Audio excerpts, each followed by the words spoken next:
السلام علیکم ناظرین، میں ہوں قربان بلوچ۔ ہم نے دنیا جہان کی بدنامی کا ٹھیکہ اٹھا رکھا ہے، اور بڑی بدقسمتی کی بات یہ ہے کہ بہت ساری چیزیں ہمیں بہت دیر سے سمجھ میں آتی ہیں، تب تک پلوں سے بہت سارا پانی گزر چکا ہوتا ہے۔ آج پاکستان میں ایک بڑی خبر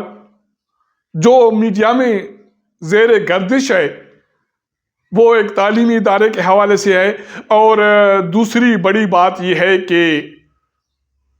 حکومت، مطلب کہ وزیر اعظم شہباز شریف کی حکومت کے ہوش ٹھکانے آ گئے، اور اس نے قیدی کو منت سماجت کرنی شروع کر دی کہ بابا باز آ جا، ہم توبہ تائب ہو گئے، اب ہوش کے ناخن لے اور آ جا ہمارے ساتھ بیٹھ جا۔ جو تعلیمی ادارے کی بات ہو رہی ہے، جس کی وجہ سے پنجاب حکومت نے ایک بڑی خواری اپنے گلے میں ڈالی ہے، وہ یہ ہے کہ گورنر پنجاب بلیغ الرحمان نے ایچیسن کالج لاہور کے حوالے سے ایک آرڈر جاری کیا، جس کے بعد کالج کے پرنسپل جو فارنر ہے، انہوں نے احتجاجاً استعفیٰ دے دیا، اور اس کا یہ کہنا ہے کہ کالج میں کسی قسم کی سیاست اور کسی کو نوازنا قابل قبول نہیں ہے، میں اس عہدے پر کام نہیں کروں گا۔ اور یہ خبر پاکستان کی میڈیا کی زینت بنی ہوئی ہے۔ ہوا یہ ہے کہ وفاقی وزیر احد چیمہ کی اہلیہ نے گورنر پنجاب کو ایک درخواست دی کہ اس کا بیٹا ایچیسن کالج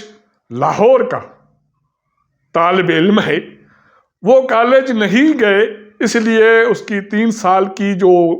فیس ہے یا ٹیوشن فیس ہے وہ معاف کر دی جائے۔ گورنر پنجاب نے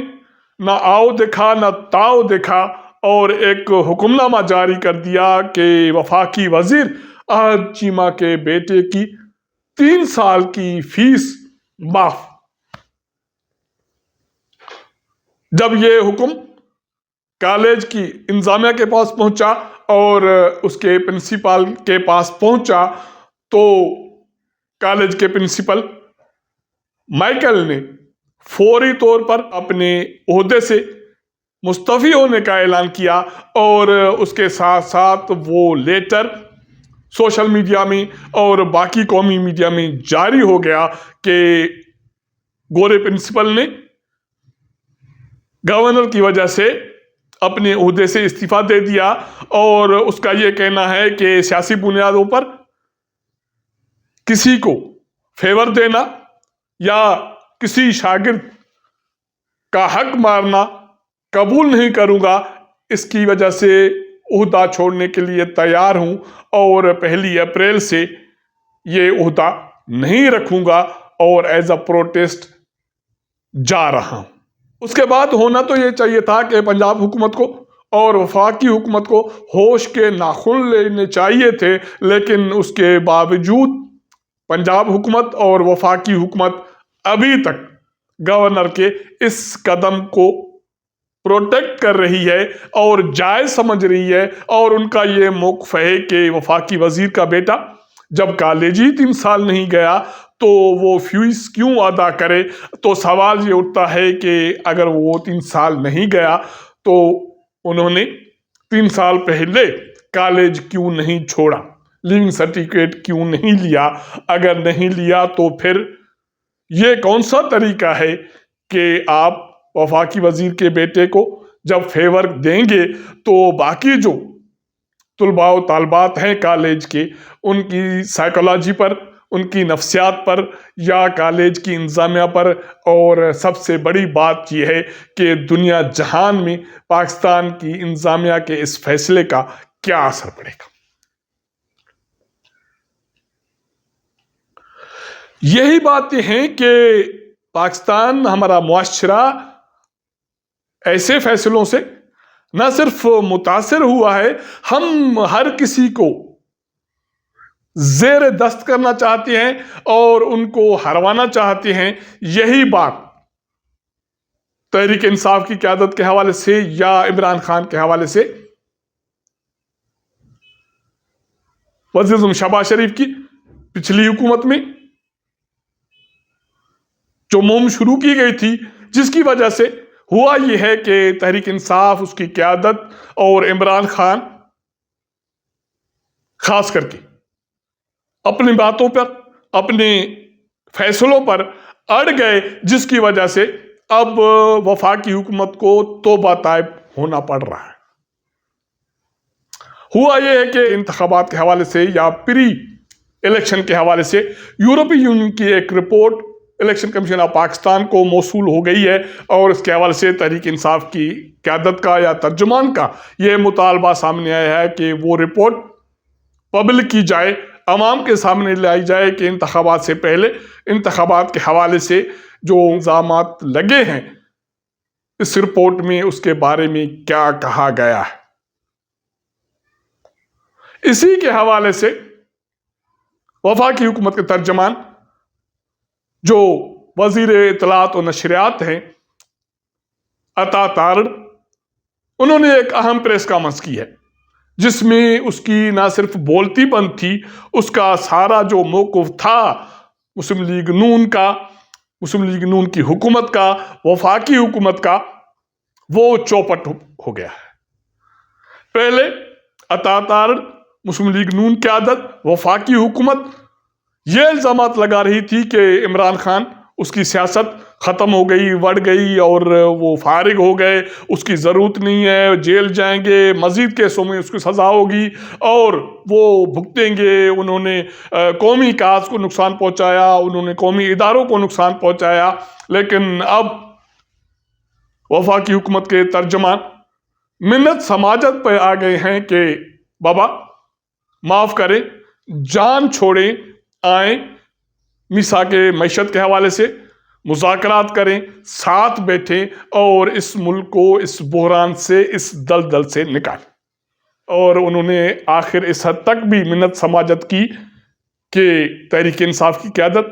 بشمول عمران خان عالمی اداروں، یورپی یونین، IMF یا باقی اداروں کو خطوط لکھنا چھوڑ دیں، اور جو بھی ان کے کنسرن ہیں یا ان کے پاس جو بھی شکوہ شکایتیں ہیں، تو جو قومی ادارے موجود ہیں،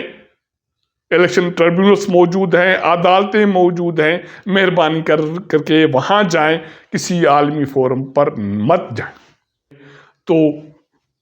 یہ بات بہت پہلے نہ صرف سوچنی چاہیے تھی، اس کے حوالے سے دور اندیشی رکھنا سیاسی قیادت کے لیے بہت ضروری ہے، اور وہ رکھنے کی ضرورت بھی ہے۔ اس کے علاوہ شہباز شریف کی کابینہ کے ایک رکن نے ایک بڑا سچ بولا ہے۔ جام کمال جو سابق وزیر اعلیٰ بلوچستان ہیں، بلوچستان سے تعلق ہے، انہوں نے ایک کڑا سچ بولا ہے۔ وہ سچ اس نے یہ بولا کہ یوٹیلٹی سٹورز کے ذریعے آپ مہنگائی کو کنٹرول نہیں کر سکتے۔ یہ ایک پرانا ادارہ ہے، چل رہا ہے اور چلتے رہنا چاہیے، لیکن اس کے ذریعے آپ عوام کو ریلیف نہیں دے سکتے۔ اس لیے آپ کو عوام کو ریلیف دینے کے حوالے سے جو ضروری اشیاء ہیں ان کی قیمتیں کنٹرول کرنے کے لیے ٹھوس اقدامات اٹھانے پڑیں گے، اور یہ اقدامات صوبائی حکومتوں کو اٹھانے پڑیں گے، جس کے لیے وفاقی حکومت کو اپنا کردار ادا کرنا پڑے گا، کیونکہ آپ نے یوٹیلٹی سٹورز کے ذریعے رمضان پیکیج 6 ارب سے بڑھا کر 12 ارب روپے تو کر دیا، لیکن اس کے ذریعے صرف BISP میں رجسٹرڈ 3.5 لاکھ لوگوں کو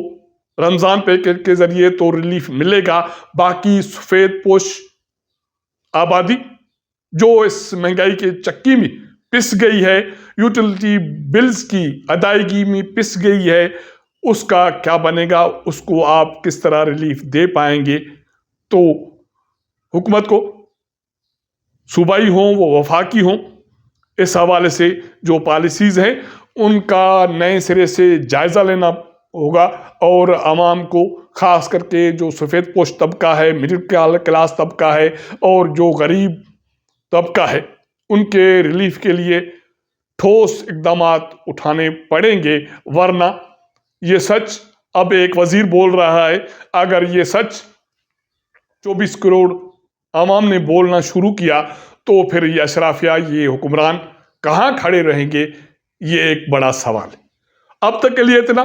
اگر ہمارا یہ ولاگ آپ کو پسند آئے تو اپنے دوستوں کے ساتھ ضرور شیئر کیجئے گا، اپنا فیڈ بیک دیجئے گا۔ آپ کے ساتھ ملاقات کریں گے اگلے پروگرام میں، تب تک اجازت دیجئے گا۔ اللہ حافظ۔